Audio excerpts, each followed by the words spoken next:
Hello दोस्तों, आपका मेरे चैनल में स्वागत है। आज की कहानी कंजूस पिता। मुरझाए फूल दोबारा नहीं खिलते, जिंदगी दोबारा नहीं मिलती। मिलने को तो मिल जाते हैं हजारों लोग दोबारा दुनिया में, मगर हजारों गलतियां माफ करने वाले माँ बाप नहीं मिलते।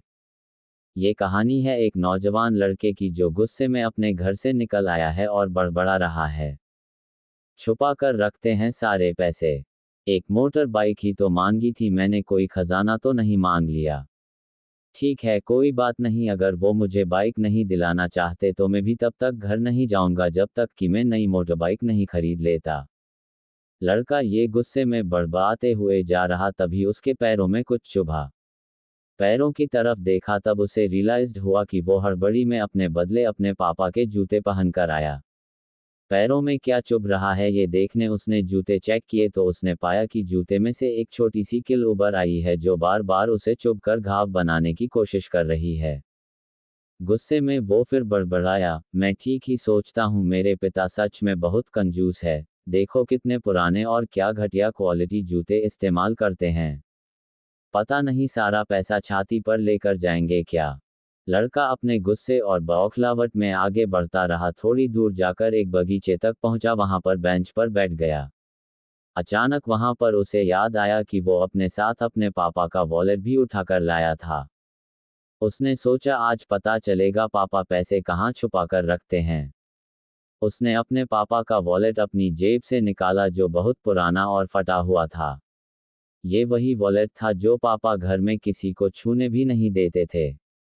जब लड़के ने अपने पापा का वॉलेट खोला तो उसमें महज 120 रुपए थे और अपनी फैमिली की फोटो और एक छोटी सी डायरी थी। डायरी को देखकर लड़के ने सोचा, अच्छा तो इसमें छुपा कर रखे हैं सारे राज, इसी में लिखा होगा किससे कितने पैसे लेने हैं या किसको कितने पैसे दिए हैं। अब पता चलेगा कि पापा ने कहाँ कहाँ पैसे इन्वेस्ट कर रखे हैं। ऐसा सोच के लड़के ने जब उस छोटी सी डायरी का पहला पन्ना खोला तो उसमें लिखा था 40,000 रुपये बेटे की पढ़ाई के लिए उधार। लड़का ये देखकर शॉक हो गया। उसने फिर दूसरा पन्ना खोला जिसमें लिखा था 50,000 उधार नया लैपटॉप बेटे के लिए। ये वही लैपटॉप था जो पापा ने 2 साल पहले ही अपने बेटे को दिया था क्योंकि वह कॉलेज जाने लगा था। लड़के को अब पता चला कि वह जो भी चीजें पापा से डिमांड करता तो पापा कहाँ से पैसे लाते थे। डायरी के इन 2 पन्नों ने ही लड़के का गुस्सा पूरी तरह शांत कर दिया और उसके मन को पश्चाताप से भर दिया। लड़का एक एक करके डायरी के पन्ने पलटता रहा और उसकी आंखों में आंसुओं की धार बहने लगी जो हर पन्ना पलटने के बाद बढ़ती ही गई। उसे पता चलता गया कि पापा ने अपनी फैमिली की जरूरतों को पूरा करने के लिए किस किस से कितना उधार लिया है। पन्ना पलटते पलटते लड़का पिछले दिन की डेट तक पहुंचा। पिछले दिन की तारीख वाले पन्ने पर लिखा था 50,000 बेटे की बाइक के लिए। इस पन्ने को पढ़ते ही बेटे को लगने लगा कि वो इस दुनिया का सबसे खराब बेटा है। लड़के ने जब डायरी का आखिरी पन्ना खोला तो उसमें लिखा था अच्छे जूते खरीदने हैं। हालांकि यह लाइन बेटे को समझ में नहीं आई, लेकिन वह अब जल्द से जल्द अपने बाप को मिलना चाहता था, इसलिए वह बेंच से उठा और अपने घर की ओर तेजी से चलने लगा। बगीचे के थोड़ा आगे रास्ते में पानी गिरा हुआ था जिस पर चलने के बाद लड़के को अपने पैरों में ठंडक महसूस हुई। उसने अपने पैरों से जूते उतार कर देखे तो दोनों जूते नीचे तल से फटे हुए थे जिनसे पानी रिसकर पैरों तक आ रहा था। जूते में निकली कील भी लड़के के पैर में जख्म बनाने में कामयाब हो गई थी। अब बेटे को माँ की वह बातें याद आई जब माँ पापा से कहा करती थी, अब तो नए जूते ले लो, कितने पुराने हो गए हैं।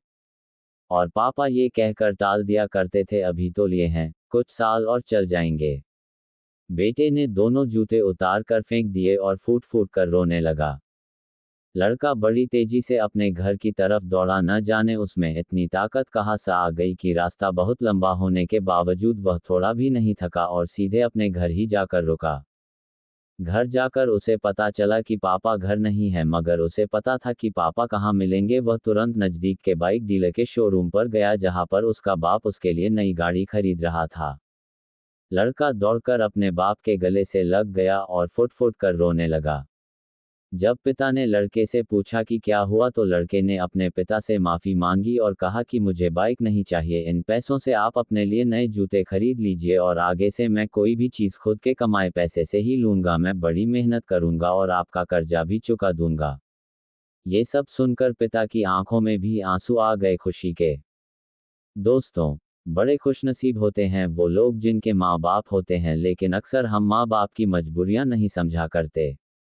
आशा करता हूँ ये कहानी जानने के बाद आप लोग माँ बाप द्वारा इनकार की गई बातों की गहराई को समझने की कोशिश करोगे।